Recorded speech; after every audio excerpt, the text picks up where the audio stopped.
am a man from the planets. A planet man? Boy, wait till the gang hears about this, silly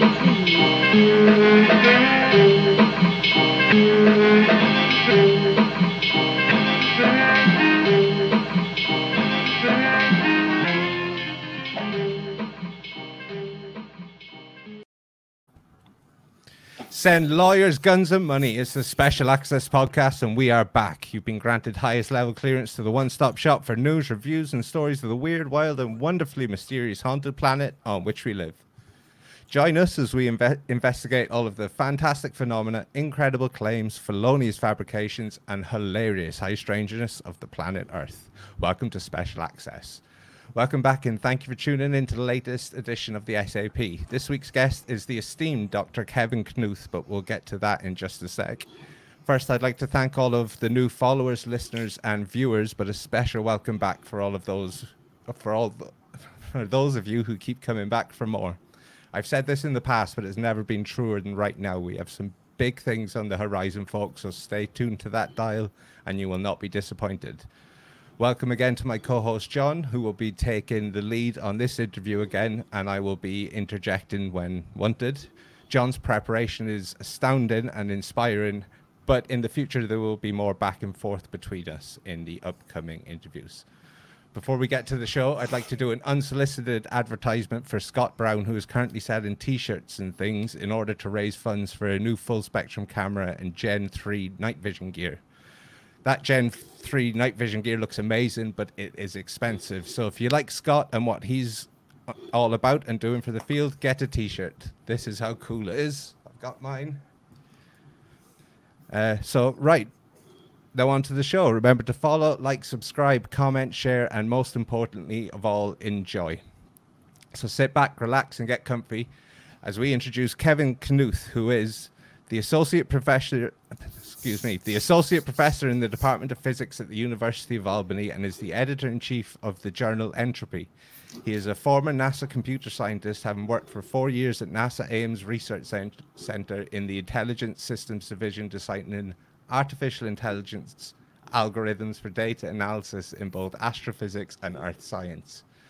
He has published over 100 peer-reviewed scientific papers and has been invited to over 80 presentations in 14 countries. Kevin is the Vice President of Science and Technology for UAPx and a member of the Scientific Coalition for UAP Studies, SCU, where he is working to scientifically study UAPs. He is one of the first scientists to publish a peer-reviewed scientific paper on the flight characteristics of UAPs. So, without further ado, here he is, Dr. Kevin Knuth. Kevin, thank you for your time, It's greatly appreciated. Welcome to the show. Oh, thank you very much for having me. Welcome, Kevin. Yeah, I just want to start by saying I got one of those T-shirts coming as well, exactly the same one. Same one. Yeah. I'm just looking at the floor because I've got some parcels turned up today. So I know I haven't got that one. I've got similar. Yeah. All right, I'll have to look into getting one as well. Yeah. Yeah, Scott it's for is a good cause. Guy. It is. Scott is a really good guy. We use Scott basically for. I mean, I use Scott all the time for if I've got some image that somebody sent me and I'm not sure, or if they sent me a video. Scott does the in the field on Facebook, and the bunch of experts. Basically, Scott is the main expert amongst them photographically. And if I've ever got any doubts, Scott is the man to check something out and tell me whether or not it's CGI or And I've often put things up by error, and Scott has put me right, and I've taken him down straight away. He's very he's very handy, is Scott. Yeah, so definitely going to support him doing that. So yeah, welcome, Kevin. Welcome back. You've just been doing the virtual conference at the SCU. That went really well. I took part as well. I really enjoyed myself. We'll crack straight in with the questions because I've got quite a few questions for you. We're not going to try and keep you here forever because you're a busy guy, but we're hoping you're going to answer most of them. So can we start with how did you basically get into this topic? What is your interest in UFOs in the first place? I mean, it's a bit of a taboo subject, especially in the science community. No, certainly. became interested in UFOs probably when I was a young teenager, watching television shows like In Search Of with Leonard Nimoy, where they would very often cover, cases of UFO encounters. And that, so that was around the late 1970s. And I was the perfect age when Star Wars first came out in 1977. I was 12 years old. So, very highly impressionable at that point. And so, so I was in love with Star Wars and watching, seeing episodes of In Search Of and hearing about UFOs. And you can't help but be curious or at least interested in these things to some degree.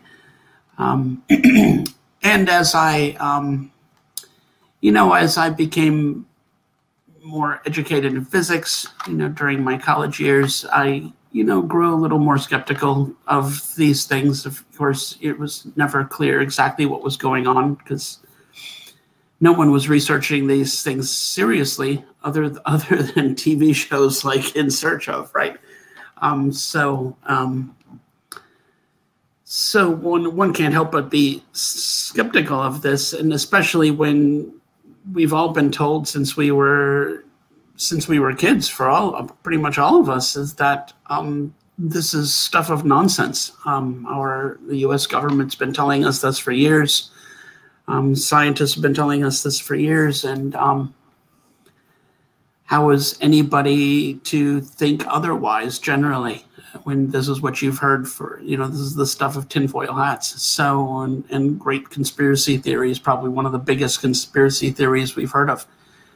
Yeah, absolutely. But my curiosity continued to be piqued because, different things would happen. So I remember in 1986, I believe it was, when there was the Japanese Airlines encounter over Anchorage, Alaska. And I remember that being on the nightly news. I remember watching it on NBC with Tom Brokaw and them playing clips of the pilots talking to the air traffic control. And, and in that case, there was a large UFO, the size of, basically it was about 3 or 4 747s in diameter. So it's huge, size of an aircraft carrier, basically following this jet airplane for at least 40 minutes across a good part of Alaska. And I remember thinking, how in the world is a pilot going to be mistaken about this? Right? When the pilot claims that the craft is so big and that he can't see out of the front windscreen. Well, you can't in that situation question what the pilot saw. I mean, the pilot tells you he can't see out of the windscreen because the craft is so big. So how is the pilot wrong about this? And then later you learn that John Callahan, who was the director for the Division of Accidents and Investigations, and I don't remember exactly what his title was, but he was in the FAA. And we learned that he actually saved some of the radar data and some of this information. They had a video of the reconstruction of the event, and he had saved this information. So on top of this, you have radar data of this object following this airplane for 40 minutes, which that's compelling. I mean, you have to agree that that's interesting. And at the time, the pilot would have been risking his job. And he did risk his job. He ended up being fired. He was fired and then wasn't reinstated until years later. So he did risk his job, and that's important as well, right? Yeah. And I think it wasn't. And when I went to graduate school. I grew up in Wisconsin, and I moved to Montana to go to graduate school at Montana State University. That would have been the fall of 1988. And I was there for about 2 weeks when there was a cattle mutilation on a nearby ranch near Bozeman, Montana, and where 2 cows were mutilated and surgically manipulated or dissected. And it was very strange. And several of us graduate students were talking about this in the hallway, and it was pretty much the people talking about this were the graduate students. We had all moved to Montana to go to graduate school, so none of us had ever heard about cattle mutilations before, and this was, in the news. It's all very freaky. There are claims that there were UFOs seen in the area that night, and of course people are worried about Satanists, and so there's all sorts of explanations, crazy explanations flying around, and so we were very energetically discussing this in the hallway, which always causes a disturbance in a physics department because you've got people in the offices trying to do work, and it's hard, and you have to concentrate. So we were probably bothering a good number of people, and one of the professors came out to see what was going on, and he came to hear what we were talking about, and we told him, and he said, yeah, well, the cattle mutilations are very strange, and very often there are UFOs seen, and no one ever figures it out. I mean, there've been mutilations for years, and there's always been investigations, but no one's ever been arrested, or nobody's ever figured out what causes these things. So that's very strange. And then he said something even stranger. He said, well, and what's even more interesting is that I have friends up at who work at the ICBM nuclear missile sites up at Malmstrom Air Force Base, and they have problems with UFOs flying over the nuclear missile sites and shutting down the nuclear missiles. Wow. And he told us this. This was the fall of 1988. And I'll be honest, when he walked away, we laughed. we laughed quite hard because, I mean, that's a crazy thing to hear. The idea that you can have a UFO flying over a nuclear missile site, shutting down nuclear missiles, and nobody is freaking out about this. That's pretty bizarre. So it was hard to believe. And it wasn't until years later, so it was about 30 years later, I guess it would have been about 2015 or so. I was preparing, by that time I was the professor at the University at Albany teaching physics and astrophysics. And I had an astronomy class, and I was preparing a lecture for a topic of astrobiology. And I had several students who were interested in the possibilities that, what is the possibility you could have extraterrestrial life, and how possible would it be for them to visit Earth? And so I was trying to put something cogent together for my students on this. And I stumbled on the 2010 press conference held by Robert Hastings on UFO incursions at nuclear weapon sites. And I watched the video. So it's like an hour-long press conference or so, maybe an hour and a half. And he had six individuals who had worked at nuclear missile sites. I think 3 of them were actually from Malmstrom Air Force Base, the same Air Force Base I had heard about. And I was really stunned. I thought, my God, this has to be a real thing. These guys are talking about events that happened in the 1960s. And I heard about it as an ongoing problem in the 1980s. And I thought, there's no way you're going to have a 20-year span where you have serious professionals basically propagating a crazy story like this. And it can't be a crazy story. It has to actually be happening. Yeah. I was really convinced by that. Did they actually say that they were shutting down the missiles or anything like that at that time as well? Yeah, they in the 1960s, Robert Salas described how the UFOs were shutting down missiles. Yeah. Wow.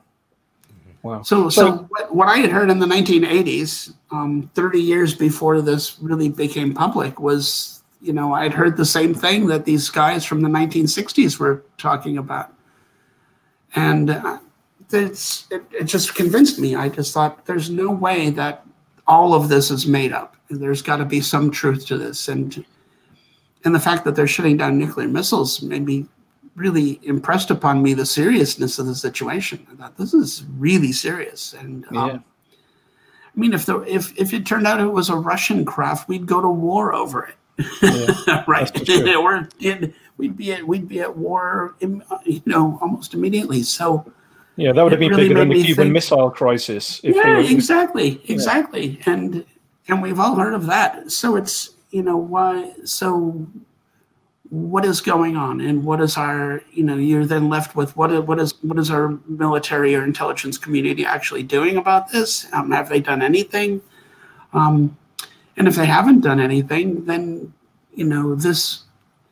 if it turns out that these things are either, if these things are terrestrial, or even if they're extraterrestrial, this is probably one of the biggest intelligence failures in history.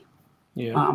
This isn't just And either way, some we've got curiosity. to find out. We've got to know whether or not that is the case. If it's ET, that's another matter. But if it is the Russians or it is the Chinese, very, very unlikely, in my opinion, because of the time frames that are involved. If it was in the last 5 years, 10 years, maybe, maybe they did develop some drone and some amazing anti-gravity technology and some amazing, propulsion system. But these Tic Tacs, for instance, were being seen in the 1950s.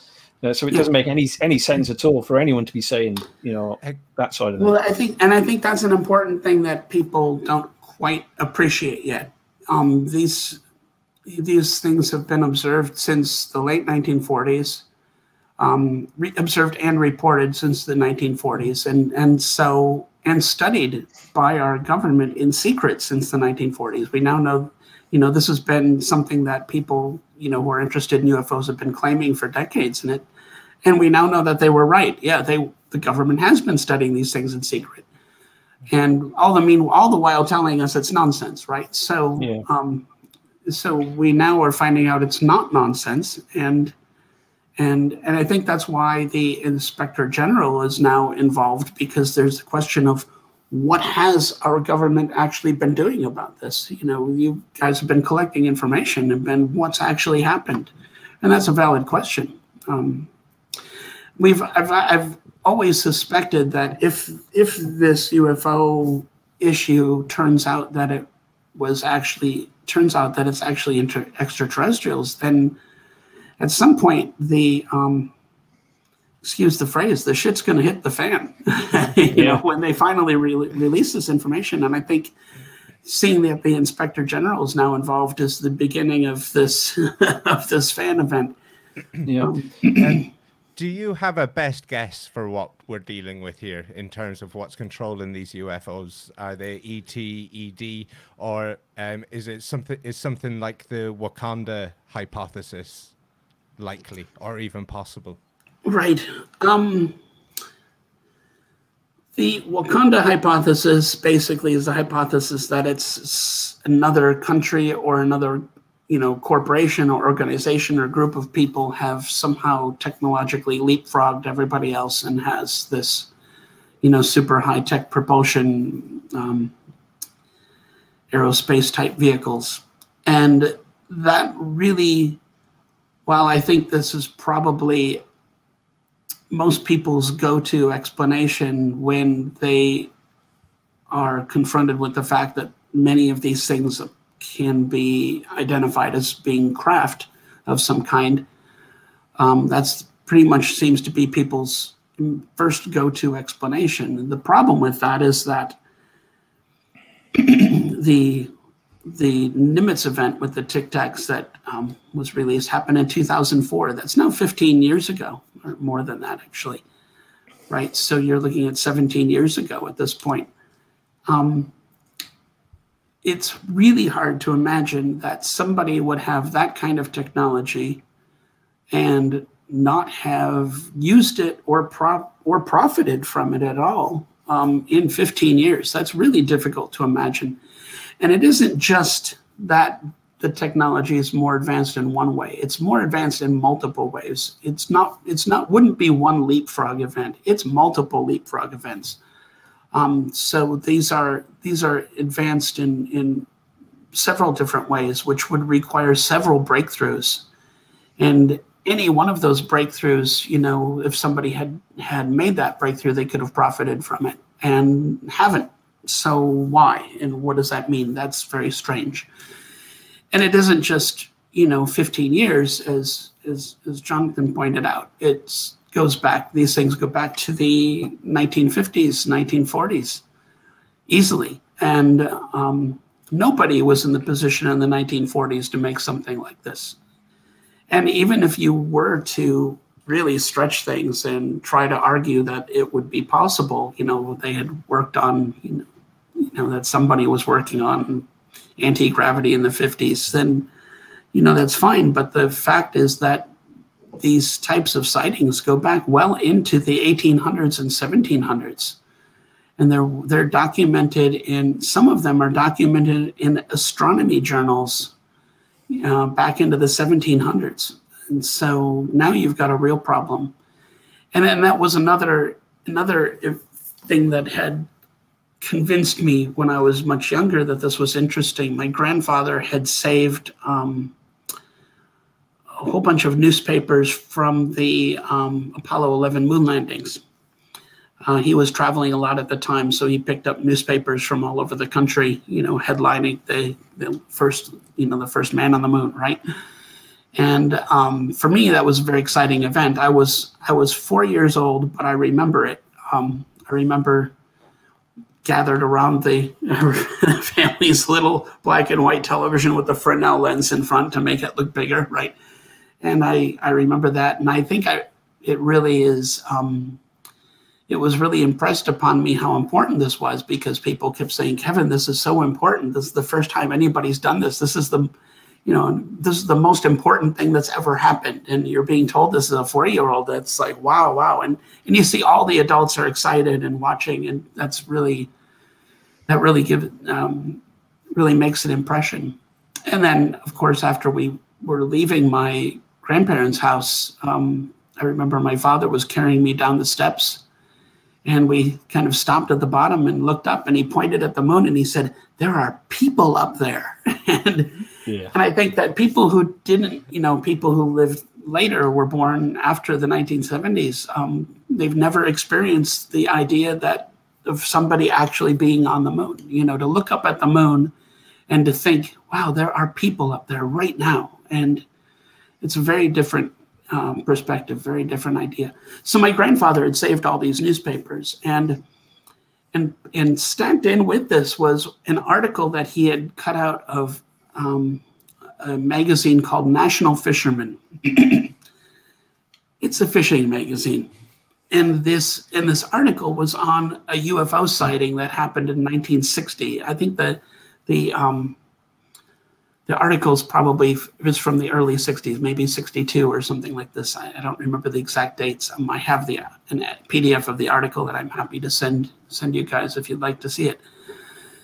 And because I scanned the article, but I would like to see that, actually, if you can send that. So it's a UFO sighting that happened at sea, and a disc came out of the water next to a ship and hovered next to the ship for a few minutes, and then sped off into the distance. And as it did so, it flew over 4 other ships. Wow. So these were 5 different ships, all from 5 different countries. So these people on these ships were not in communication with each other. They all spoke different languages. And they all witnessed this UFO flyover. So it was 5 different ships, from different countries, all witnessed the same event. And so it was a really interesting case. And in the article, they went back into history, talking about other related cases of wheels coming out of the water or going into the water. And they had several. One was from 1910, one was from 1885. And so do you mean like Isaakel's wheels, like the flamed wheels? Yeah. Really? Wow. And so they talked, I think the oldest case that they talked about in this fishing magazine was a UFO sighting from 1865. So who wrote this article in this fishing magazine? It wasn't Rick Doty, was it? Please tell me it wasn't Rick Doty. No, I didn't recognize the name, actually. So, and I don't remember off the top of my head, but they basically just talked about this event and then did some background. They researched some background and then presented some of these other cases that were well known. But what impressed me about it is how similar each of these events were, and had to do with UFOs coming out of the water or going into the water. And the one in I believe it was 1865, again, happened very similarly with the disc came out of the water, hovered next to the ship, and then just took off into the sky. So that's happening in the 1800s. So yes, nothing new. This is the point. I mean, nothing historical seems to be looked at all. Nothing historical. It's crazy.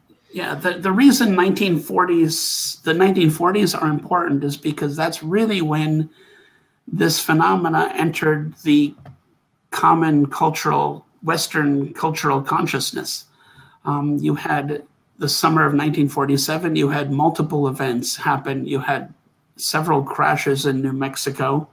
I think there's 3 crashes in New Mexico, Roswell being one of them. You had the UFO at Puget Sound, and you had Kenneth Arnold seeing the discs near Mount Rainier as a pilot. So you had all of those happen within like a 4 or 5 week period, which is pretty remarkable. And that got people's attention, and that made the press. And that's why people think, oh, since the 1940s, these things go way back into the 1800s and 1700s and further.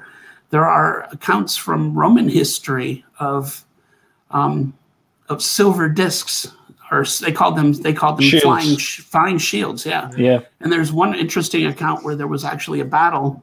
And this is a Roman historical account of a battle that was happening, and 3 flying shields flew low over the battlefield, and the battle actually stopped. Everybody just took off running and left. And so these 3 flying shields stopped a battle just by flying over. So I saw a picture the other day. I mean, Brandon Fugel brought something up about they were talking historical things that had happened at the ranch, and it just popped into my head. The burning bush, was the burning bush really an orange orb? Yeah, I went looking for a picture of the burning bush, and every illustration I saw, the historical illustration, looks just like an orange orb as you see them today. It's very strange. Right. It makes you think at the end of the day.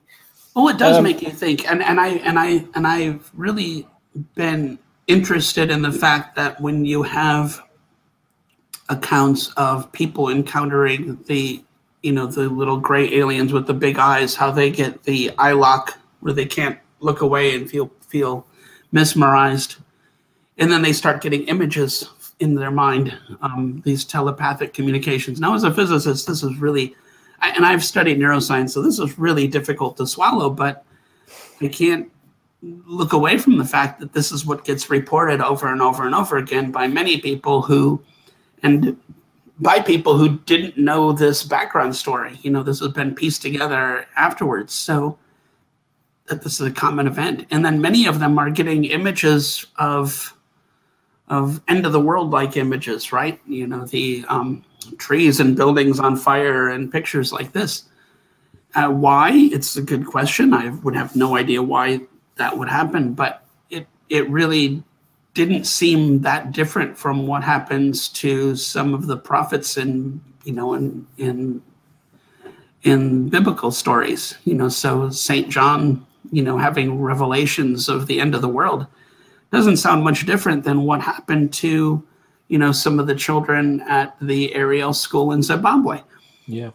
It sounds like the same thing, actually, to me. So could that be what happened with, St. John of Revelations? It's very possible. Have you actually seen anything yourself, Kevin? Have you seen anything in the sky? Have you sseen anything on the ground? Have you seen anything in a hangar? I've not seen anything in a hangar. Man, I would love to see that. That's for sure. I have seen several things. Once I later figured out it was a missile test off the coast of California. So that was interesting. Probably the most interesting thing I had seen was I had been working as a computer programmer at Mercury Marine. They make outboard motors for boats. And I was leaving work. It was around 4 p.m., late in the day, summer day. This would have been about 1987. And in June of 87, around there, I don't remember the exact date. And I grew up in a town, Fond du Lac, Wisconsin, which is south of Oshkosh, Wisconsin. And in Oshkosh, they have an event called the EAA. It's the Experimental Aircraft Association fly-in, and they have this every year around the end of July.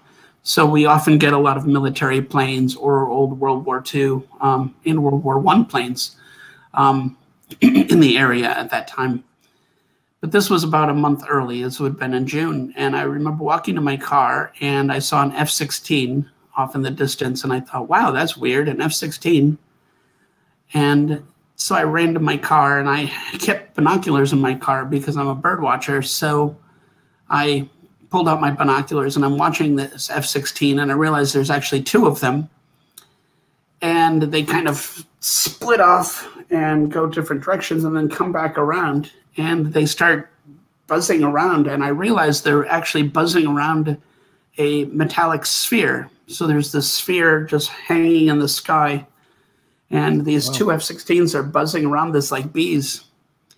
And they had come in from the north, and then I saw two more F-16s came in from the west, and all four of them were buzzing around this metallic sphere like a swarm of angry bees. And I imagined that I was just watching some kind of exercise. I thought, wow, this has to be some cool, they're having some exercise or practice dogfighting, whatever. And so I literally watched this through binoculars, and the metallic sphere was about a third of the diameter of the sphere was about a third of the length of the F-16. So an F-16 is around 125 feet long, something like that. So the sphere would have been about 40 feet in diameter. So it's a pretty hefty sphere. It looked metallic. And I imagined it was just a weather balloon and just watched the event. And I watched for about 3 minutes through binoculars. So I had it was a clear sky, no clouds, perfectly good view of what was going on. They weren't trying to shoot it down or anything, were they? They're literally just. If they were, I couldn't tell. Okay. So I couldn't tell if they were flying around. All I knew is they were flying around it, and to me it looked like some exercise with a weather balloon. And then I thought, my brother's got to see this, so I got in my car and raced home, which took about 10 minutes. And I got home and dragged my brother outside, my little brother. And by the time I got him outside, everything was gone, of course. Obviously. And all you could see were the jet trails. It was like this rat's nest of jet trails. And so he got to see that at least. But the sphere was gone. The planes were gone. So I have no idea what actually happened. I don't know what. I didn't think that I was seeing anything really bizarre, so I didn't, think to stay. I thought this was just an exercise. But it obviously made an impression on you because you've remembered this event. Yeah, I remembered it. So you must be thinking exciting. This was strange. At least it was certainly exciting, and it wasn't. And I knew it was something special happening because the only time we see F-16s in the area is when we have the EAA happening in Oshkosh, and so I've later talked to friends of mine who had been in the Air Force, and I brought this up and saying, yeah, I saw this happen once, which was interesting, and they have all told me that it could not possibly have been an exercise, that you would never fly an F-16 that close to a weather balloon because you'd run the risk of sucking it into the air intake, and you'd bring down the plane. And then second, they don't perform exercises over populated areas. So there's a place over Lake Michigan where they typically do these things. And then another friend of mine who had been in the Air Force said that the standard procedure for an urgent threat is to send 2 pairs of F-16s from 2 different bases, which is what I saw happen. So, the 2 of them came from a northern base and the other 2 came from a more western base.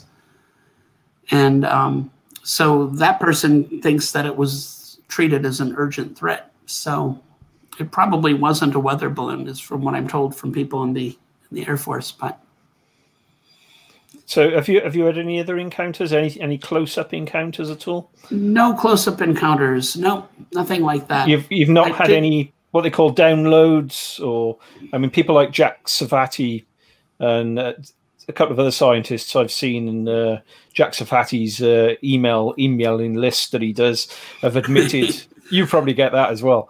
Have admitted, has admitted that they also had downloads from a telephone call as well. You've had nothing like that. Nothing like that. No. Yeah. Okay. So, how do you find the time to be involved in this? You're a very busy guy. Anyway, with your day job. Right. So, well, I've made it part of my day job. That's part of the way to do it. So I've taken this on as another research project, and basically, I used to do work in robotics and exoplanet studies and some theoretical work in quantum mechanics, and I have pretty much backed off of the robotics work at this point, and that's allowed me to make some room for studying UFOs. I prefer to call them UFOs because I'm interested in the ones that are objects. So would the UFO community be shocked by the level of interest by the science community, or would they be shocked by the lack of interest in the science community? I think people are mostly shocked by the lack of interest. How about scientists yourself?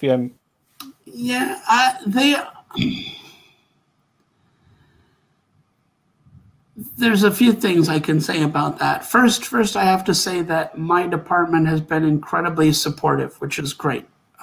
People are in agreement that this is interesting, should be studied. I don't want to do it, but you can do it, and that's fine with me. So, and one of my colleagues, Matthew Shadagas, is working with me to study these things as well. So there are two of us at the University at Albany who are interested in these things and actually working on them.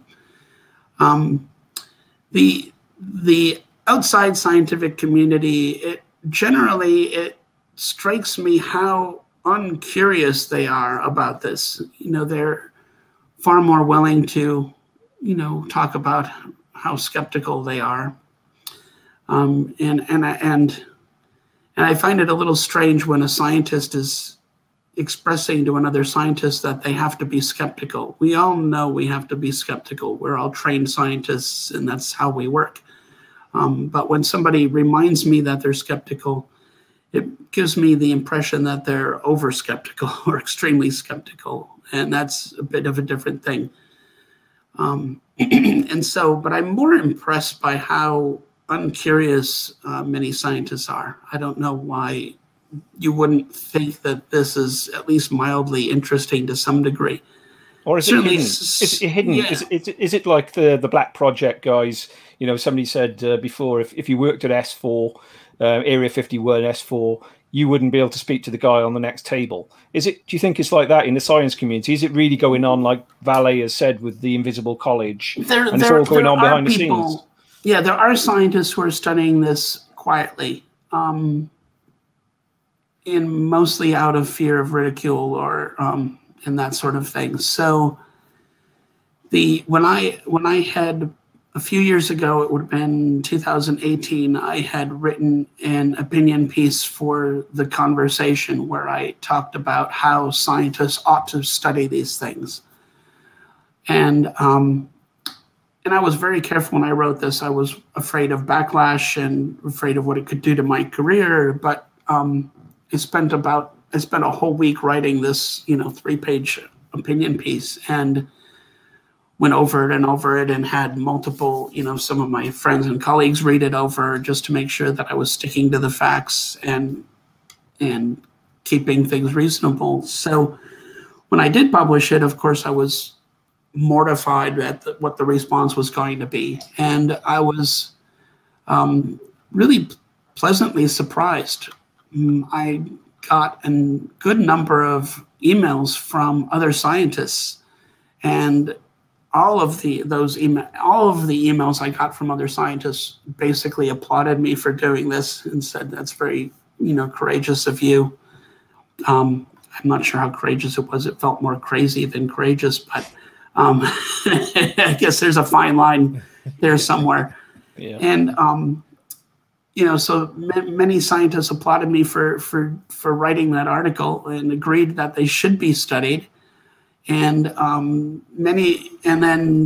some subset of those scientists, admitted, I've been studying these things in secret for years, and I have some photographs or, whatnot. We should get together and talk about this. Or I think my favorite one is somebody said, yeah, this is really interesting and exciting. We should form a secret cabal and study UFOs. And I thought, well, a cabal, that's a whole other level of, there's a whole other level of excitement there. So I was, the only negative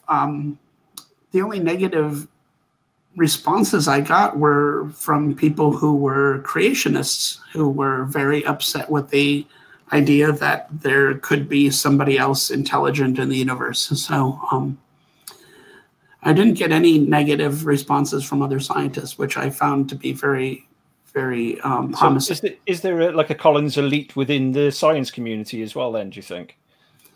I'm not sure what a Collins elite is. I'm sorry. So basically the Collins elite is supposed to be overly religious fanatics who are within the DOD and that are stopping things from leaking out, and there's a fight back going on between two sides, Right. I don't think that I don't know about that in the scientific community. My impression is that this is something that you would get more in intelligence or the military.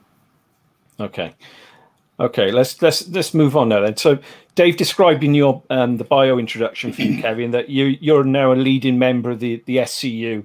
I'll just put up the logo so people know what we're talking about when I say the SCU, the Scientific Coalition for UAP Studies. So you've just held the 2021 conference, the virtual conference last weekend. Can you tell us the purpose of the conference and what do you think is the benefit for those who were attending? Right. So the conference is to get scientists together to talk about their scientific research into the UAP UFO phenomenon. And let's see, there were probably over the course of 2 days, it was a virtual meeting. And the first meeting was held in 2018 in Huntsville, Alabama. And but this one was virtual, and I believe there were probably about eight to 10 presentations in this meeting. So the benefit is really quite great. I mean, it's all conferences, all scientific conferences are important because it gets scientists together and talking to each other about these, the phenomena that they study.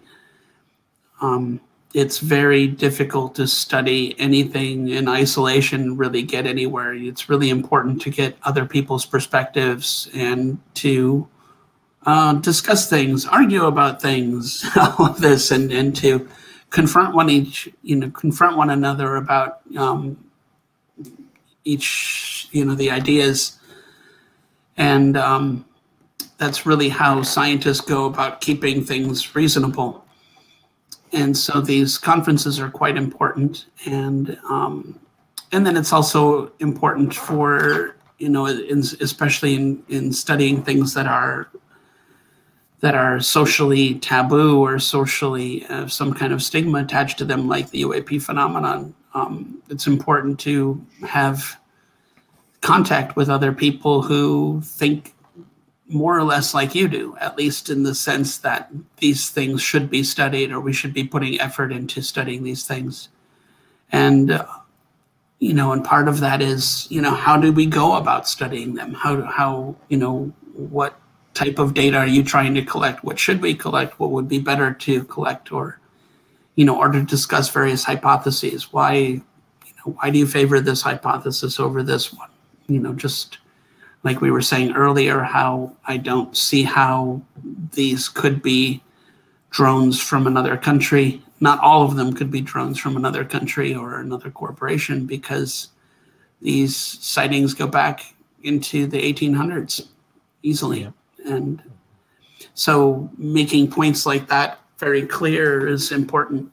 And so I mean, you obviously couldn't do the face-to-face because of the COVID epidemic, and you prefer that, you were saying. But I mean, I'm obviously living in, me and Dave are living in Wales, for instance, and we're not going to travel over just for a 2-day conference all the way across, you know.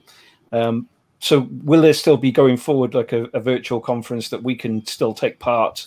Do you think an element? I suspect there will be a virtual component, and I think that's going to be the case for a lot of scientific conferences that, you know, from here on out. It's clearly a useful component. It allows more people to attend than could usually attend. So it's very useful. I mean, there is really a benefit to being there in person. At any scientific conference, that's the case, and especially in this one. But I learn more from other scientists about what they actually think after you've gone out to dinner and had a few drinks and find out what, I mean, it's important to find out what we are really thinking about, because it's interesting how science has kind of evolved to the point where when we write scientific papers, where we're really dissuaded from speculating in a scientific paper, which wasn't the case 100 years ago. Even if you go back and read Albert Einstein's papers, his paper on Brownian motion, or even the ones on special relativity, at the end of the paper, he speculates and he says, well, what if it could be this, or what if this happened? And that's an important part of science. And we've kind of moved away from that. You know, we've moved into now you have to be focused on the facts. You're not allowed to espouse your philosophy or speculate in any way. And so that's become kind of a negative thing in science, which I think is too bad. It's not, I think we've moved away from, we've kind of forgotten that the most important part of science is the ideas. The breakthroughs come from the ideas, or the new perspective, or a different way of looking at things. And but I think we've moved into a place where it's kind of believed, at least with theoretical work, that what's really important is all the mathematics. You know, if you can throw mathematics at the problem, then, you know, that's good science. But science is more than that. It's about the ideas and the perspectives. And since we're not really allowed to write that in our scientific papers anymore, I've been asked to remove paragraphs by reviewers for that reason. Those ideas don't get propagated. So the only way you can really get to know what somebody else's perspective is, or what their philosophy is, why they're coming at the problem from this direction and not the direction that you're coming at it from. Those are very important things to know. But there was still plenty of passion in the conference. I noticed Eric Davis couldn't stop himself from interrupting on a few occasions, and he was talking about. And that's great. Yeah. I mean, that's really what you want to have happen, and so that's when you get to find out what people really think and what people really know. Yeah. And you know, sometimes what you find out about people is a little surprising. I've had physicists tell me. One physicist once told me that he didn't believe in relativity. That really surprised me. But I've had other physicists tell me some really interesting things. You know, other interesting perspectives about how they think things really work that have been helpful. And the same thing with at the SCU meeting. The SCU meeting has the same type of interactions. You know, what we learned from Eric Davis or others, you know, who are experts in this area is really invaluable. And when I was there in person in 2018, I had a long sit-down conversation with Lou Elizondo. I was at the hotel. We'd had a couple beers, and several of us were sitting around, and he was talking about all these crazy things that happen at Skinwalker Ranch, which I'd never heard about. So it was really quite fascinating. And to hear it coming from him personally was really important. So, I mean, I'll just skip to something else. Now, you just brought up Skinwalker Ranch. I wasn't actually going to ask this question, but now you brought them up. Is the SCU ever been asked to to get involved at Skinwalker Ranch to investigate directly, or any of the team, the SU, being asked to investigate, or are you involved at all? Not that I know of. I don't know of anybody from SCU investigating at the ranch. Okay. Yeah, and I haven't been asked to either. I've been in contact with Eric Bard and Travis Taylor was at and spoke at the 2018 meeting at SCU. Yeah, he was keynote speaker, wasn't he? Yeah, he was a keynote speaker. So he talked about other topics at that time. That was before he went to Skinwalker Ranch. So, is there any reason why the likes of Travis, or I don't know whether Hal is actually a member? Is Hal a member of the SCU at all, or is Travis a member? I don't know if they're members, but they're. I mean, they both have spoken at the meetings, so I would assume that they're members. Yeah. Yeah. If they're not members, they're certainly welcome there. That's for sure. Dave, you were going to ask. Yeah, sorry. Yeah, could you briefly explain for the listeners what the SCU is and maybe its aim, please? Oh, right. So it's SCU is a scientific coalition. So it's a coalition of scientists and science, technology, engineering professionals who are interested in studying UAPs. And so its goals are to basically try to understand the UAP phenomenon and to legitimize it as a scientific area of scientific study. Great. I think it's a very noble project, and long may it continue. Yeah. No, I agree. So I wanted to ask you about the way things seem to be playing out in this topic at the moment, Kevin, and just get your take on things. Stephen Greer, Stephen Bassett, and others who have always thought they would be driving disclosure when it finally began, they seem to have had zero roles to play now. They currently seem to be totally irrelevant, almost not involved, which shocks me. Because when I first started looking at this topic, these were the guys that, they were the headline guys. But not even the TTSA, who some would argue started this whole process, have, since Elizondo and Mellon have now left, they seem to be far less engaged. Hal was at the conference, but seemingly representing himself. He didn't seem to be, I don't think TTSA even got mentioned at the conference, even by Hal. So is this because these people have been displaced or maybe left behind by events? Do you think that presents an opportunity for the SCU? And if it acts fast, perhaps could play a major role going forward?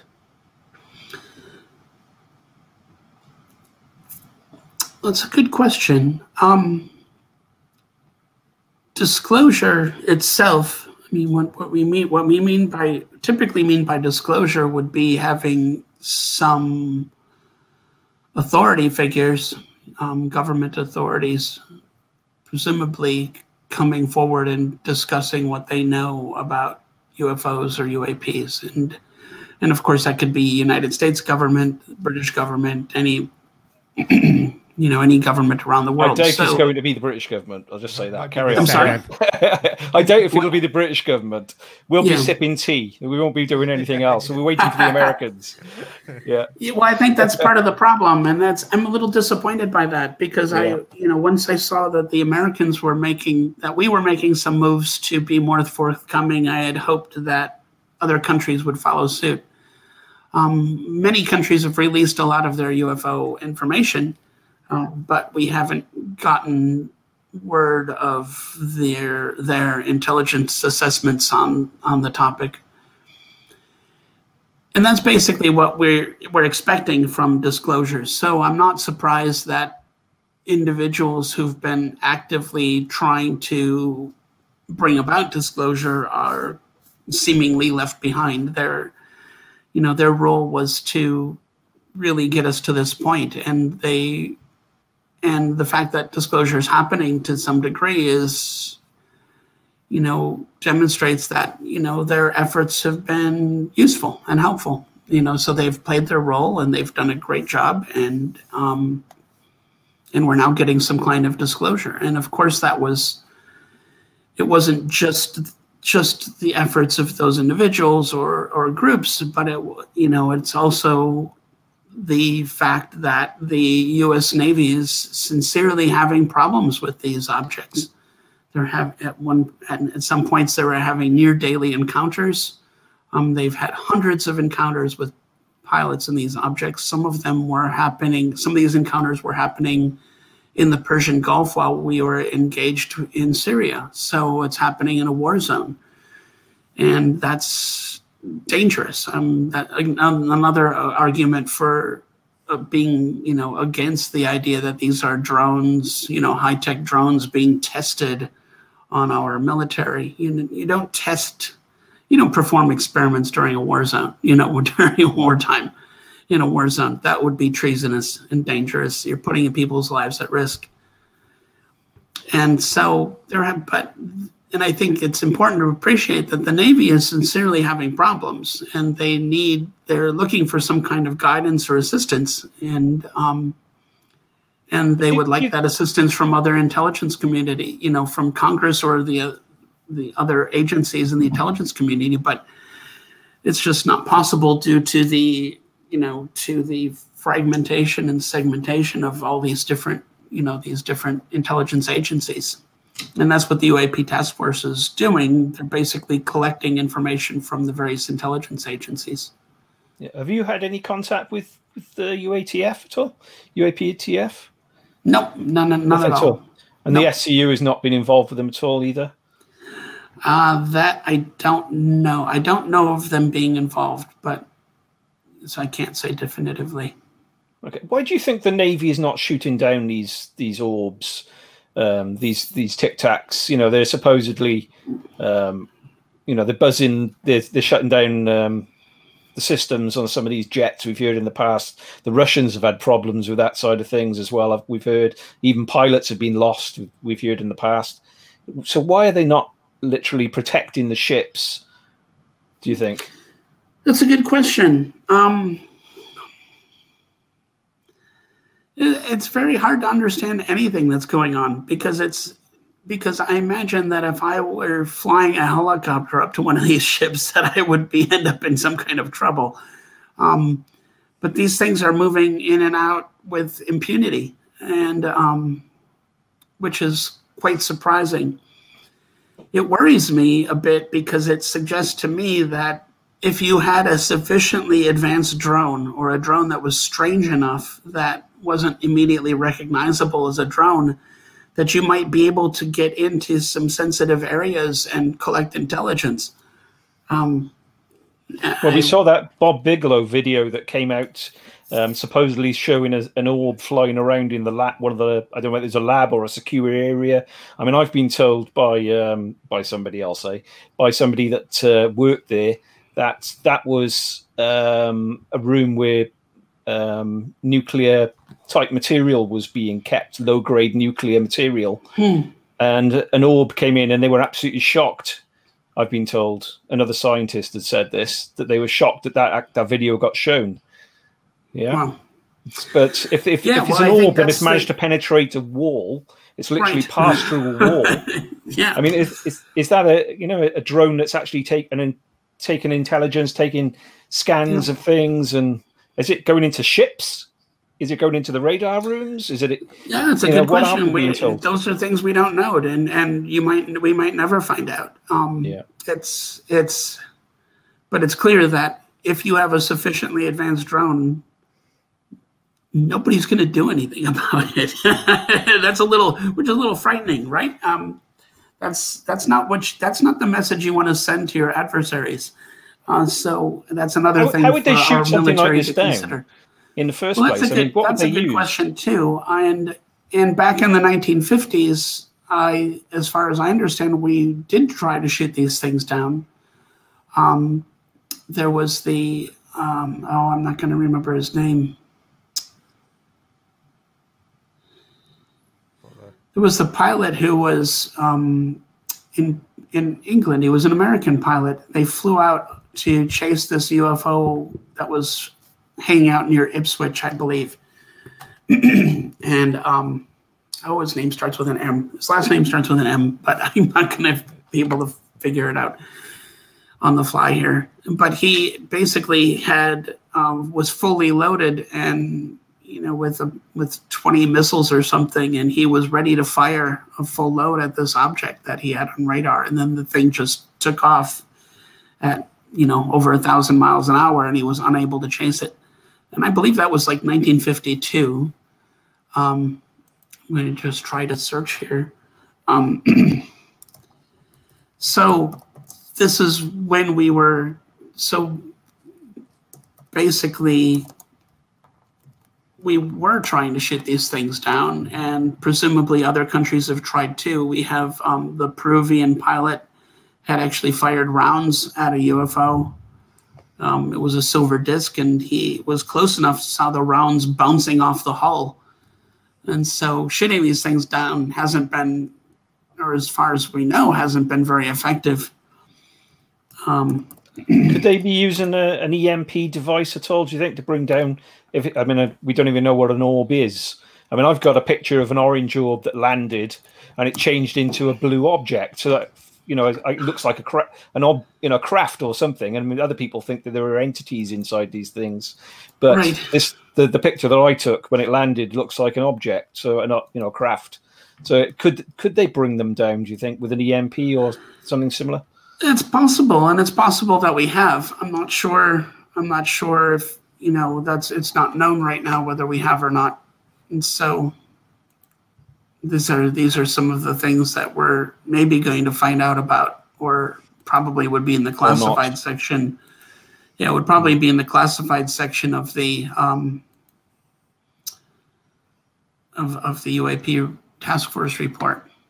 Yeah, Hal Puthoff seemed to make it clear at the conference when he was asked a question, or a question similar to this. What are we going to see? Are we going to see anything of real value at all coming out in the report? And he seemed to think it was a snowball's hell, chance in hell that we would see anything of import, or anything that was even half decent would be in the annex anyway. Right. It's probably going to stay classified. They don't, if you've been successful in shooting these things down, you probably would keep that quiet as to how you did it. If we have recovered craft, that technology is potentially very useful. So you're not going to want your adversaries to know that you've recovered craft. So we're not going to hear about recovered craft at all. No. Congress might not hear about recovered craft even at this point. So there's a lot that we're not going to hear that we would like to. Let's move on now. And we got to yet another topic, and another one of your activities in this topic, the UAPx team that you're a member of now with Matthew. Yeah. So apart from your day job and your role with the SU, you're also part of the UAPx team with Kevin Day and a number of other scientists and former Navy personnel. And the UAPx project will hopefully in the near future be going on literally a voyage of discovery, a scientific expedition. Before we move on, excuse me to interrupt. Before we move on, Kevin, can you briefly explain what UAPx is for the listeners, please? Right. So UAPx is short for UAP Expedition. It was founded by, there we go. There you go. And it was founded by Kevin Day, who was the guy in the bottom here. Kevin and Gary, worked to found this. They had, they both served on the USS Princeton during the 2004 Nimitz encounters. So Kevin Day, Senior Chief Day, was operating the radar. He was the person who had been tracking these UAPs, for several days before they entered the training area, and he was able to direct Commander Fravor in his F-18s to the location to encounter these things. And so these guys have experience with these objects. They were quite affected by the encounters and wanted to understand what these things were. And so they formed UAP expeditions with which has the goal of literally going back out there and seeing if we can find them again. Can we find these things, encounter them? Can we get better video, collect other additional data?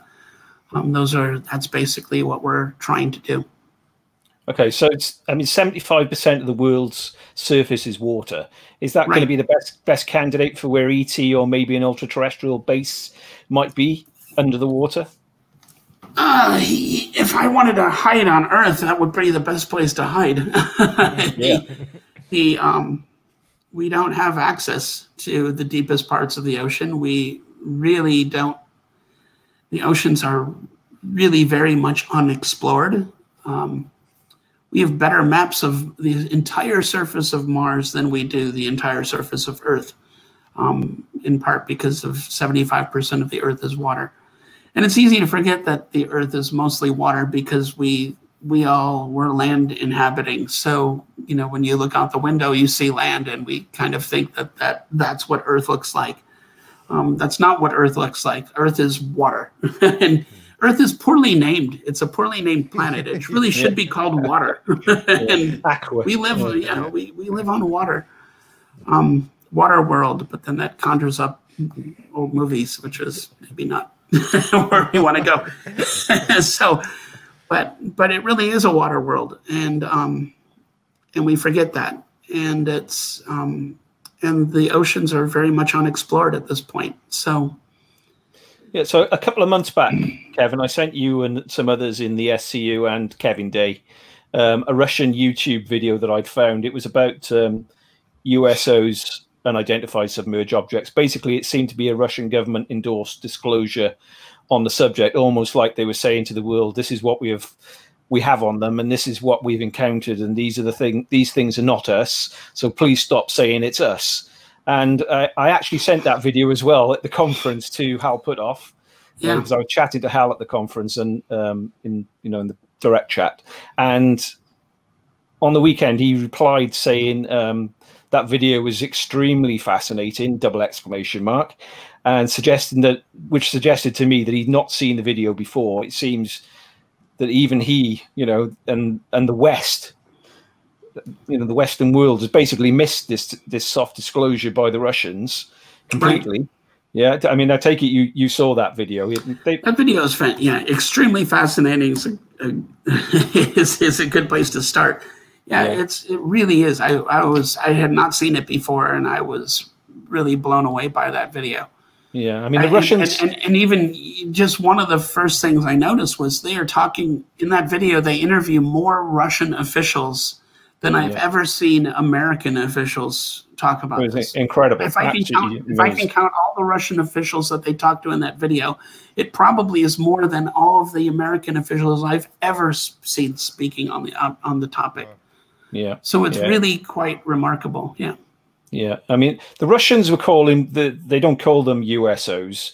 The Russian name, they call them something like I can't think of off the top of my head, Kavkaz or Kavkaz or something like that they call them, which means frog in Russian. That was basically well, there was like the chirpers or something. They had these things that were chirping with sonar. And, they said they were sounding like a croaking frog, is how they described it in the. And they've picked them up all over the world, which and that was surprising to me, and it's surprising that we haven't heard mention of anything like this. Yeah, I was just going to ask you that. You've not heard the American. Nobody on the American side has said they picked that up. That's weird. I've never heard anything about this, and that would be really important. I sent a video to Kevin as well, and Kevin said the same. Yeah, the fact that there were so many of these things detected all over the world, they did estimates and decided that they can't possibly be American because they would be too expensive to deploy and maintain. I mean, they also said in that video that that subs had been lost. Russian subs had been lost, and American subs as well. They even said American subs. I mean, what do you make of that? I mean, have you ever heard of any American subs as being a cover-up where American subs have been lost? Or no, I've not. I've not, and that's a good question. I mean, maybe possibly another reason why the Navy is concerned. But we don't know anything about that yet, and may never know about that. Yeah, it's just and this is something that the UAP task force, I would hope that they would deal with and be able to pull some information together. Yeah. So I mean, if you ever get out on this, if they don't pull this information together, I'm going to put out there, because it's more of a challenge. If they can't pull this information together, then this is again going to be one of the biggest intelligence failures in human history. Yeah. Which is worrisome, and they should be worried. They should be collecting this information. People should know what's going on. The Navy needs to know. The navies of the world need to know, so that we don't mistake one of these things as belonging to somebody else and inadvertently start a war. Yeah, I totally agree. This is perhaps one of the biggest issues facing people on Earth today, and we don't really yet realize how big it is. And I think it's potentially huge. Yeah, I 100% agree with that. So, moving on again, if you ever get out with the UAPx on a boat, Kevin, do you know the exact location where to investigate? Perhaps around the Catalina Islands. We saw that mentioned. Well, that was what we had originally planned. Mainly because when Senior Chief Day was picking these things up on radar, they basically were appearing at about 80,000 feet just south of Catalina Island, so around the vicinity of Catalina Island and San Clemente Island, which is just south of Catalina. So they would appear on the radar there, drop to about 28,000 feet, and then they tracked south to Guadalupe Island, which belongs to Mexico. And so it was in that region that they were showing up on his radar. So the plan was to basically go look in that area to see what we could find. The other promising aspect of that area is the fact that there are a huge number of sightings that happen. There's a concentration of sightings that happen around Catalina, especially in the channel between Catalina and Los Angeles and Long Beach, California. So there's a large number of sightings in that area, and is Moray Island in that area? Is there an island called Moray in that area? That I do not know. There's a number of islands. There's a number of islands. It's the Channel Islands are all what they're called collectively, but I don't know the individual names of any of the other islands. Okay, so have you had any LiDAR scans of the ocean floor in that area done, or has anyone done that you've been able to get hold of the data on it, and has anything strange been captured? You know, have you picked up a base? No, I mean, no, I don't think anybody's picked up a base, but I don't know what type of sonar scanning anybody has done. There's a fault line that runs from Catalina south, and so there are deep canyons and things like this there. So it has an interesting topography.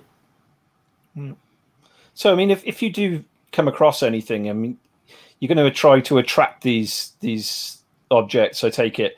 I seem to remember watching an early video clips on somebody posted them on. Well, I know who posted them on Twitter before. That David Mason, who was a member of UAPx, filmed using a sound to light method, and as I understand it, he projected that into the sky, and then these objects appeared like tic tacs or orbs type things were appearing, but he could only see them with he could only pick them up with long wave infrared with thermal cameras. Night vision wouldn't even pick them up. Yeah. Wow. So that night vision is shortwave infrared. So what sort of sound was he converting to light? Was that like whale sounds? Because I'm thinking of the Catalina Islands and the whales. He was doing whale sounds. He was trying various things, and so the idea was just he's done a lot of experimentation to see what techniques work best, and were they a particular type of whale sound? Were they a particular type of whale sound? Were they like a distressed whale or something like that? A whale in pain? I don't think he did anything like that. I don't know. Okay. I think I don't know if he picked any particular types of whale sounds or just downloaded some off the internet. I'm not sure. So you're going to try this the same tactic? Yeah, we would probably. Yeah, certainly we'll try it. It won't hurt to try, and especially whatever he finds to be most successful, here, well, he's based in Washington State, so whatever he finds to be successful there, we'll certainly try in Catalina as well, or that area. Awesome. So when the objects are captured on film by the public, the orbs in particular seem to flash like a light bulb at times. Do you think that is actually communication via the light flashes? Is that the best form of communication, the fastest form of communication? And how do you decipher if it is a communication? How do you decipher a flash of light? Yeah, well, that's a good question.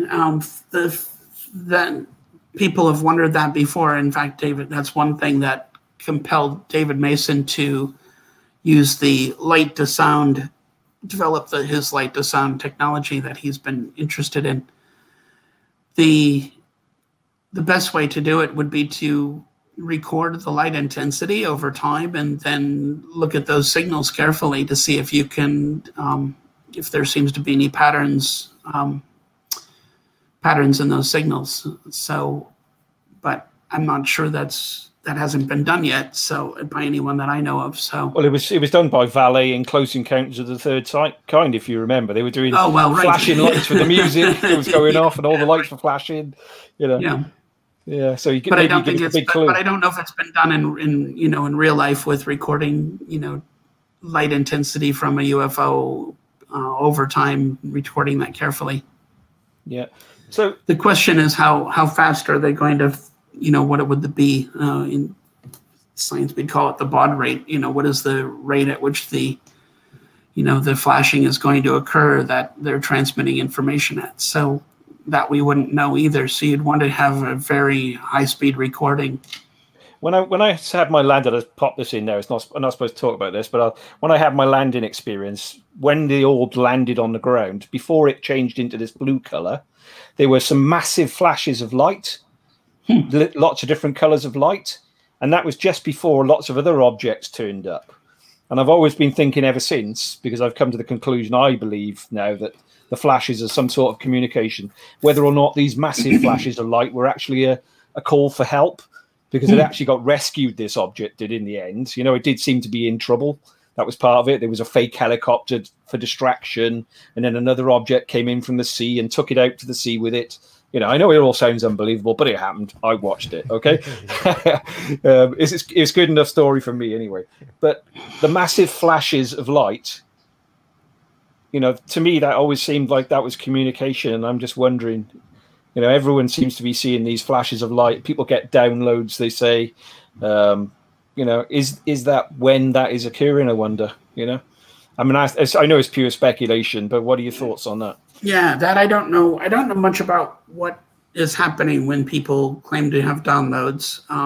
I haven't paid a lot of attention to that, partly because it's really hard to imagine. And I wouldn't know where to start with that as a physicist. So I've mostly focused on aspects of the phenomena that I feel I can make headway on. Yeah. Let's talk about an aspect that you might be able to make headway on then, time travel. Okay. Yeah. So if it's not ET and it's not ultra-terrestrials, maybe it's time travelers.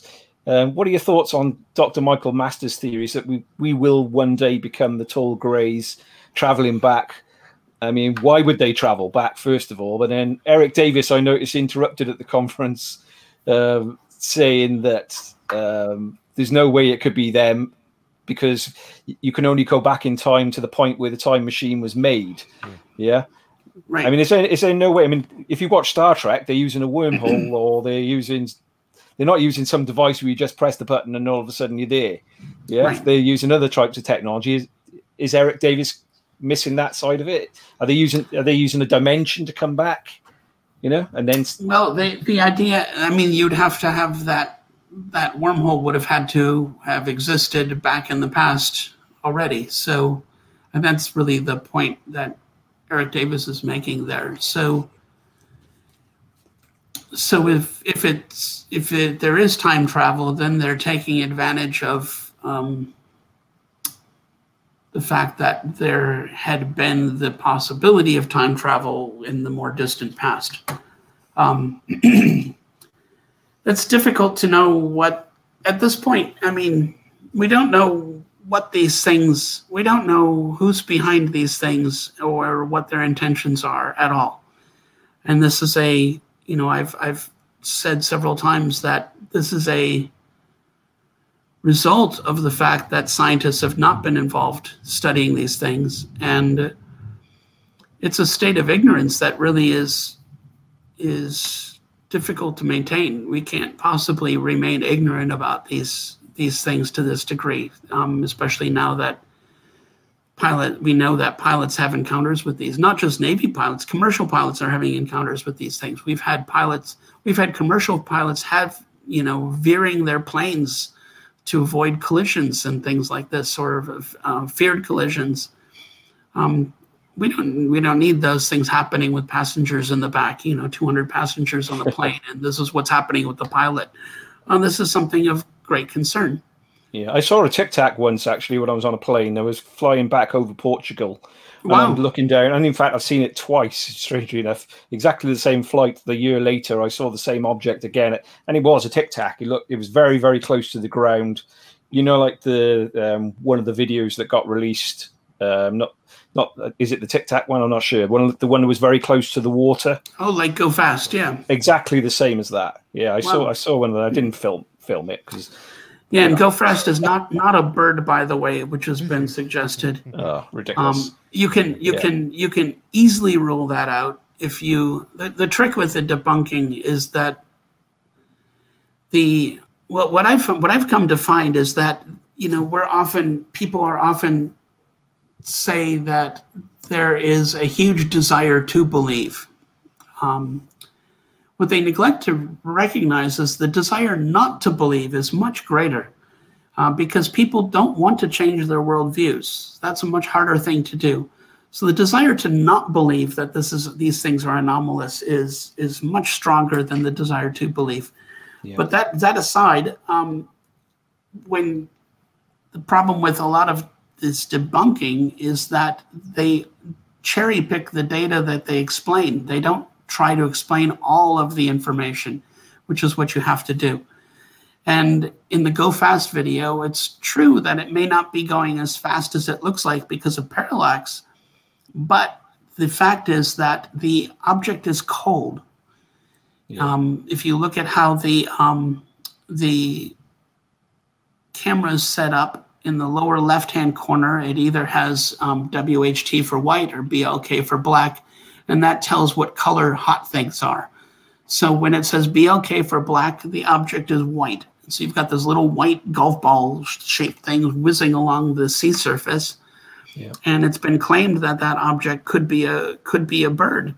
I think Mick West even said it could be a pelican. Pelicans are warm-blooded. They're hot. They're going to be hot. I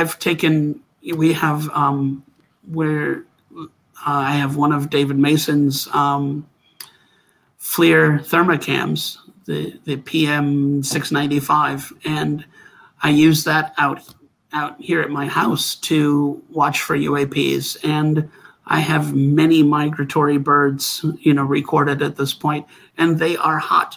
Yeah. Birds are warm. You're not going to have a bird that's colder than the sea surface. That's not going to happen. Or flying that fast.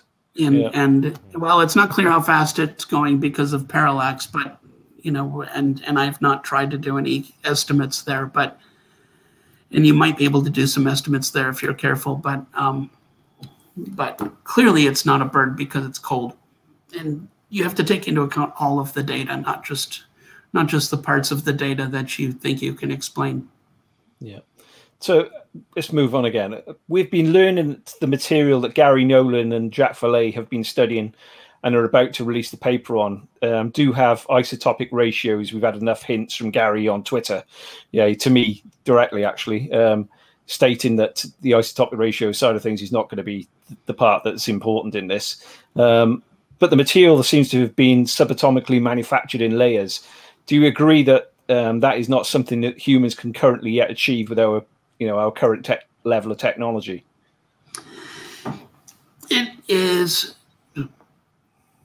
It's not clear. Some some layering or you know, or atomic control is possible. I mean, this is what the field of nanoscience is working to do. The question really is that of expense. How much is it, you know, how much when was expense it made? yeah, how much expense is somebody going to put in, and how old is the material you're looking at? If you're looking at debris that was, that you know was scattered there in the 1940s, we're not using our current nanoscience technology. It wasn't used to develop that. So that's interesting material. Yeah. So have you been asked at all to be involved in the peer review for that, out of interest? That I can't talk about. So okay. I'm not, yeah, we're not allowed to disclose who. That sounds like a Hal comment. No yeah, comment. you can take it as such. Yeah, it is like a Hal comment. I should have been a little more careful and said I can neither confirm nor deny, right? You got it. But, yeah. I can't say yes or no. I'll lose my security clearance. I've got it. Yeah. But usually, if we review a paper, we're supposed to not disclose that we were a reviewer. So you're not going to tell me what you decided to say about it either. Then, in that case, I'll move on from that question then. Okay. So I am having to skip a couple of questions now. Damn. I mean, let's speculate again on this then. If that was not currently possible, and it wasn't obviously possible in the 1940s, manufacturing at subatomic level, yeah, and using the materials they were using, and maybe some of the isotopes are a bit strange, the mix, is that an argument for time travel? Is that, you know, is it from the future? Was it made in our future? It doesn't rule out time travel. And I mean, in science, we basically rule out hypotheses. You can't really prove a hypothesis is true. You rule out everything else. Which is why when you go to the doctors and they think you might have a broken ankle and they're going to send you to get an x-ray, they actually write R/O, x-ray, you know, broken ankle x-ray. So basically it says rule out broken ankle. So that's what you're trying to do with a medical test. And if you can't rule it out, well, then it remains a possibility. So certainly if you've got material that was various, you know, if you've got special material that couldn't have been constructed by people in the 1940s, then it wasn't constructed by people in the 1940s. That's what you actually know. So could it be constructed by people from another time period? Well, that's still a possibility. Yeah, so time travel is possible. Could it be constructed by a non-human intelligence from that time period from the 1940s? That also would be possible. And if the isotopic ratios are from Earth, what does that mean? Could it be dimensional beings? Or could it be, again, it could be whatever's under the ocean, if there's anything under the ocean? I mean, something that's already here. It could be that, yeah, it could be. It could have been that it was constructed on Earth. It could have been constructed from another place very much like Earth, which happens to have similar isotopic ratios. That would be a bit surprising, but you really can't rule that out easily. And the other argument it would be more probable. It would be more probable that it was from Earth, though, I would imagine. Okay. I mean, that's more interesting. If it's from Earth and it's the 1940s, it's much more interesting. Right. Have you heard of a team called Zodiac out of interest? I mean, you've probably heard of a team called MJ12. Yeah. Yeah, I've heard of MJ12. I don't know what Zodiac is. They have not heard of that. Okay, well, move on from that. I mean, basically, Lou Arzondo was asked that question by Richard Dolan. We think it's the new name for MJ12, Zodiac being 12 signs of the Zodiac, same thing, 12. Yeah, so, okay, we'll skip that one. I just wanted to see if you could tell me all the secret details on that, but never mind. If we have retrieved material, metal or metamaterials, they obviously came from somewhere, which means, you know, they came from a craft. Now, if they came from a craft, does that mean we've got these stored somewhere, and now we're re-engineering them? What are your thoughts on that? Well, that's a good question.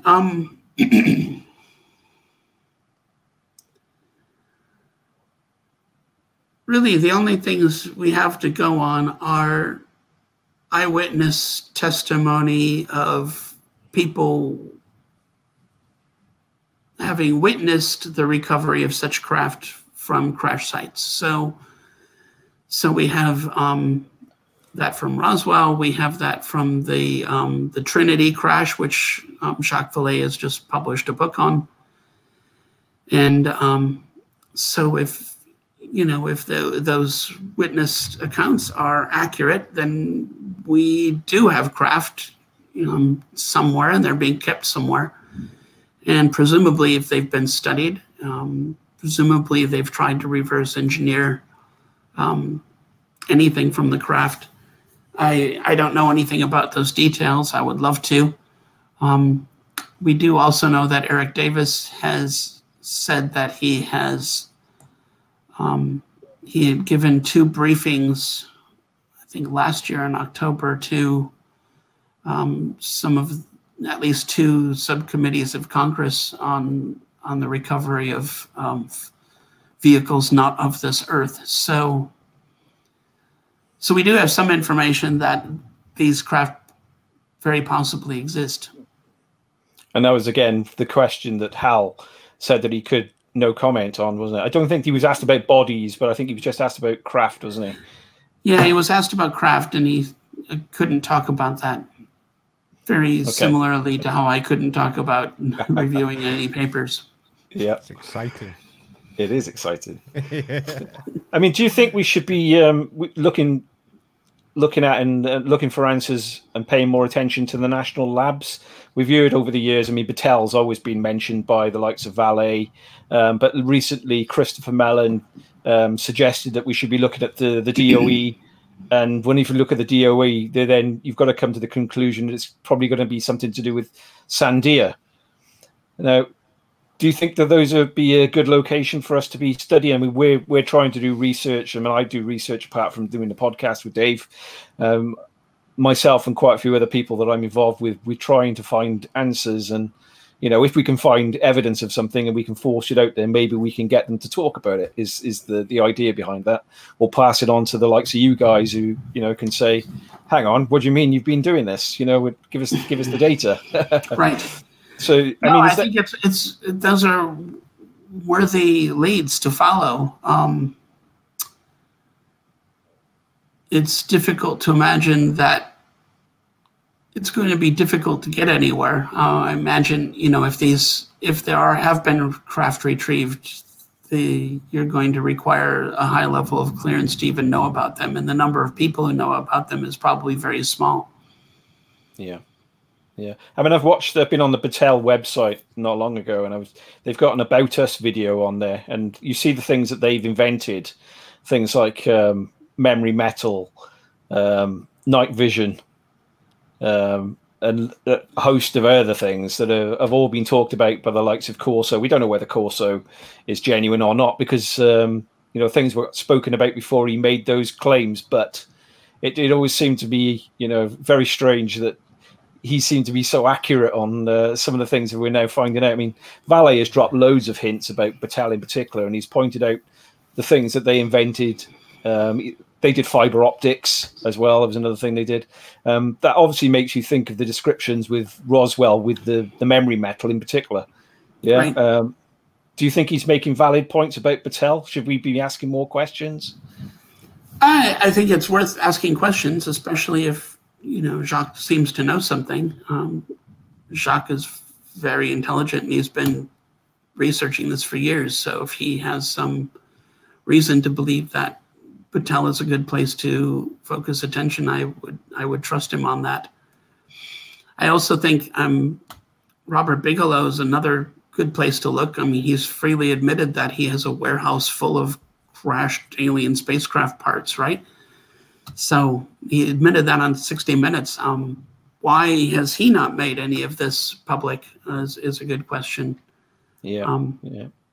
It'd be nice if he got the keynote speaker next year to be Vallée, actually, so we could put him on the spot and get him on the panel, ask him some of the questions. Oh, that would be great, yeah. or Bigelow himself. I mean, Yeah, I was going to say that.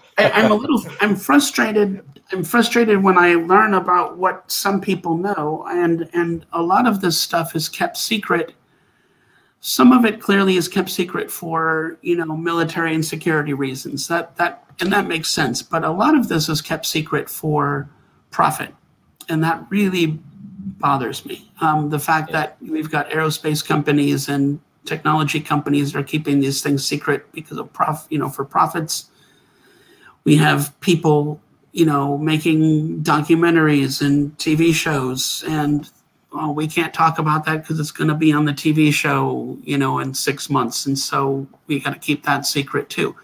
Again, secrets are being maintained for profit, and this is very typical in this whole area of research. Yeah, and the planet is basically dying on us, and we're destroying the planet. And these people are holding back humanity, it seems. Yeah, well, this could very well be one of the biggest issues that humanity faces. We don't know who these people are, you know, who these guys are. We don't know what they're doing here. We don't know what their intentions are. And it could very well be vital for us to know these things. And we're shooting them down or attempting to shoot them down.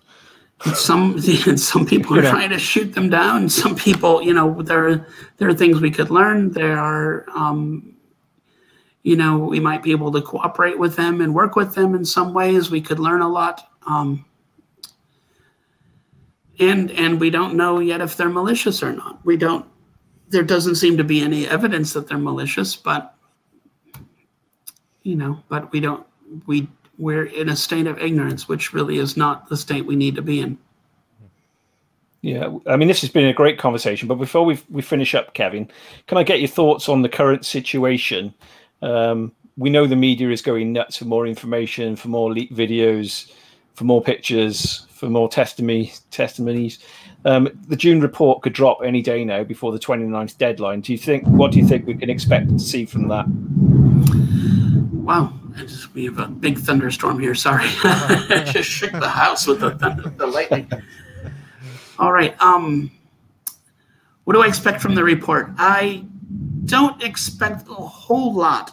I expect that there will be a classified section where you will have some juicy bits, but probably not anything too detailed or interesting there either. On the public part, so at this point, my favorite hypothesis is that these are craft manufactured by someone of some intelligence, and they are not contemporary human craft. I think that's all been pretty much ruled out at this point. So that leaves the extraterrestrial hypothesis, the time-traveling hypothesis. Those are still on the table, I would imagine. I tend to favor the extraterrestrial hypothesis, mainly because I worry that the little guy to the right of my picture here on the video is, it'll be a little disturbing if we. He's not sexy. Like, I don't think it's sexy. Yeah, no, I don't feel it's sexy. But in fact, I look at that and my first thought was like, what the hell happened to us? Oh my God. Yeah. That was my first thought. I couldn't believe he said he was sexy. I was like, what? That was funny. I appreciated that. That was very funny. Yeah. So do you think that? Yeah. If those hypotheses are really the only ones that I feel are on the table, then what do I expect the report to say? Well, first, the report can't possibly rule them out, and they're not going to. They're not going to rule out aliens. They're not going to rule out any of the other exotic hypotheses. They have to keep, by not ruling them out, they have to keep the possibility, the Wakanda hypothesis on the table. So they have to keep the possibility that it could be Russia or China, but they can't put too much weight on that because that's going to potentially strain, foreign relations. So either that or somebody malicious is going to take advantage of the fact that that's a possibility. to strain relations. So those are both possibilities there.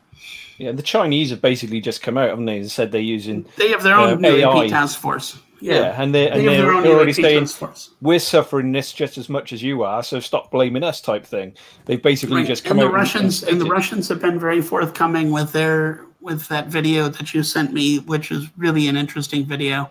Yeah, that's an interesting documentary, and there were again more Russian officials speaking in that than I've ever seen American officials talk about this. So.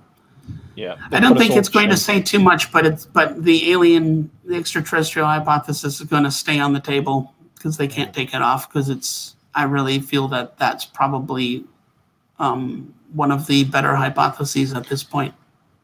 So people have been calling for the US government to come out with the best assessment as well. Right. Yeah. And that's obviously the ideal scenario, that they come out and do that. But if they don't, do you think the SCU should come out with one? That's a good question. I hadn't considered that, and that's something I can certainly take to SCU and discuss. It's certainly, would it be important for scientists to make a best assessment? We don't have the same information that the U.S. government has, and that's problematic. But at this point, there's a lot of information at this point. Yeah, I mean, you can certainly go back more than 20 years, like the UATF have gone, and say, hang on, stop blaming, this is not leapfrogging. It's pretty obvious it's not leapfrogging. That is one part of the best assessment that would right. You could throw out the report just based on that alone. Yeah. Yeah. I mean, this is a momentous time to be alive. Would you agree? It really is. Yeah, no, it really is. This is I do research on exoplanet characterization, detection and characterization. And when I give talks on my exoplanet work, I point out that this is a era of discovery. We're discovering planets around other stars and learning what they're like. And it's a big, huge era of discovery at this point. But now the fact that it's now more widely appreciated that UFOs are interesting and anomalous objects. And it's giving physicists something to do again, isn't it? Well, some of us, yeah, certainly. I'm surprised more haven't jumped on board. I mean, the potential for discovery here is absolutely enormous. And and whatever we learn is going to be earth-shattering at some point. Well, hopefully not literally, but yeah. I think we can call it a day on this interview. That was an excellent interview. Thank you ever so much, Kevin. It's painless. Well, thank you so much for having me. This was great fun. Yeah. And I mean, you didn't baffle us with science, and you didn't. Thanks for dumbing down the maths side of things for us. So yeah, awesome, absolutely awesome, and good luck with the SEU with the future. We're absolute supporters of that, and absolutely good luck with the UAPx. I know big things are going to happen sooner or later with that, and we're all watching and hoping for the best. So good luck with that. Thank you very much. I really appreciate it. I'd also like to thank you, Kevin, for your time. It's been much appreciated, your time and information, and I do hope that you'll come back on again in the future, because we've got plenty to discuss. Certainly, this has been great fun, and I would really appreciate that. Thank you. And I'll come armed with my own questions next time. Kevin Day has actually said, I was talking to Kevin, I chat with Kevin, and I said to him, whenever you do this expedition and you ever get any results, come on the podcast with the boys, and you can come on with them. Yeah. Yeah, certainly. Is that okay? That'd be great, mate. That'd be great. Okay, that's excellent. Especially if we have results, that would be great. Yeah, fingers crossed. If we don't have results, we'll just have funny stories to tell. That's all. But it still would be fun. Awesome. Okay, we'll call it a wrap. That's brilliant. Thank you, Kevin. All right, thank you very much. Talk to you soon. Bye. All right, bye-bye. Enjoy your evening. Thank you, you too.